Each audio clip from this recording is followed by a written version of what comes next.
చుండూరులో మనం వాలంటీర్స్తోనూ సచివాలయ కన్వీనర్స్తోనూ జేసీఎస్ కన్వీనర్స్తోనూ మన సమావేశం కావడం జరిగింది.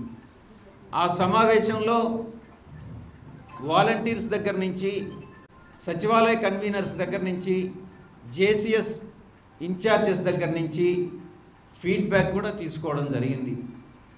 ఫీడ్బ్యాక్ తీసుకున్నప్పుడు ఆ ఫీడ్బ్యాక్ తీసుకున్న తర్వాతే ఈ మార్పులు చేర్పులు అన్నటువంటివి జరిగాయి. మీకు కూడా గుర్తుంటుంది. చుండూరుకి నేను వచ్చినప్పుడు అక్కడ రోడ్ల పరిస్థితి బాగలేదు అనని నా దృష్టికి తీసుకొచ్చినప్పుడు ఎంపీ నిధుల నుంచి కూడా కొంత అమౌంట్ని, నాకు గుర్తులేదు, కొంత అమౌంట్ని ఆ రోడ్ల మరమ్మత్తు కోసం కలెక్టర్ అకౌంట్కి ట్రాన్స్ఫర్ చేయడం జరిగింది.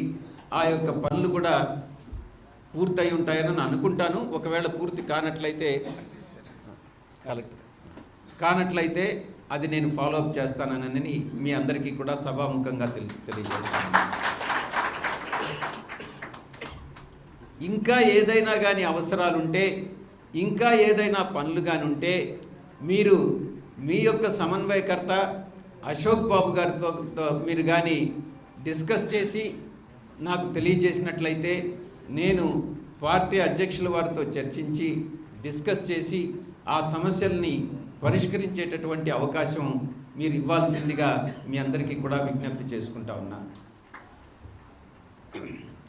కొంతమంది సామాజిక వర్గం లోపలనే ఇప్పుడు ఎస్సీల్లోనే కొన్ని వర్గభేదాలు సృష్టించేదానికి ప్రయత్నిస్తూ ఉన్నారు. ఎంఎల్ఏని, ఎండీలని వాళ్ళల్లో వాళ్ళకి ఒక సార్ట్ ఆఫ్ ట్రబుల్ క్రియేట్ చేసేదానికి ప్రయత్నిస్తున్నారు. వీటిని నమ్మవద్దు. మనకు అందరూ కూడా కావాలి. వైఎస్ఆర్ కాంగ్రెస్ పార్టీకి అందరూ కూడా సమానమే.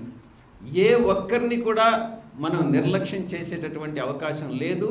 పార్టీ మైనారిటీస్కి చెందినటువంటి పార్టీ.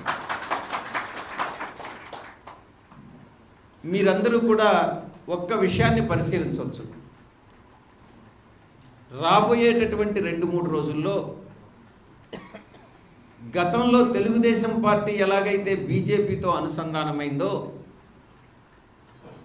మళ్ళీ తిరిగి బీజేపీతో పొత్తు పెట్టుకునే దానికి టీడీపీ ప్రయత్నిస్తూ ఉంది అన్నటువంటి విషయం మీ దృష్టికి వచ్చి ఉంటుంది. వైఎస్ఆర్ కాంగ్రెస్ పార్టీ జగన్మోహన్ రెడ్డి గారి ఆధ్వర్యంలో మొట్టమొదటి నుంచి కూడా 2011లో పార్టీ స్థాపించినప్పటి నుంచి ఇప్పటి వరకు కూడా ఒక్క నినాదం, ఎప్పుడు కూడా మేము ఒంటరిగానే పోటీ చేస్తాం, ఏ పార్టీతో పొత్తులు పెట్టుకో, మా సిద్ధాంతాన్ని, మేము నమ్మినటువంటి సిద్ధాంతాన్ని అమలు చేసేదానికి బీసీ, ఎస్సీ, ఎస్టీ మైనారిటీలని మిగతా వర్గాలకు సమాంతరంగా అభివృద్ధి చెందించేదానికి ఏ కార్యక్రమాలు చేయాలనో, ఏ యొక్క పథకాలను అమలు చేయాలనో వాటిల్ని తప్పకుండా అమలు చేసి రాష్ట్రంలోనే, దేశంలోనే ఆంధ్ర రాష్ట్రం ఒక తలమానికంగా నిలిచేలా చేస్తాం. ఆ బడుగు బలహీన వర్గాలందరినీ కూడా మిగతా వర్గాలకు సమాంతరంగా అభివృద్ధి చెందేలా చేస్తామన్నటువంటి సిద్ధాంతంతో మనం ముందుకెళ్తామని మీ అందరికీ కూడా విజ్ఞప్తి చేస్తాము. కాబట్టి ఆ బడుగు బలహీన వర్గాలకు చెందినటువంటి అశోక్ బాబుని మీరు ఆదరించండి, మీ ఆశీస్సులు ఇవ్వండి, మీరు గెలిపించండి. గెలిపిస్తే తప్పకుండా మీ అందరికీ కూడా న్యాయం చేస్తాడు, మీలో ఒక మనిషిగా ఉంటాడు అన్నటువంటి విషయాన్ని మీకు తెలియజేసుకుంటా ఉన్నాను.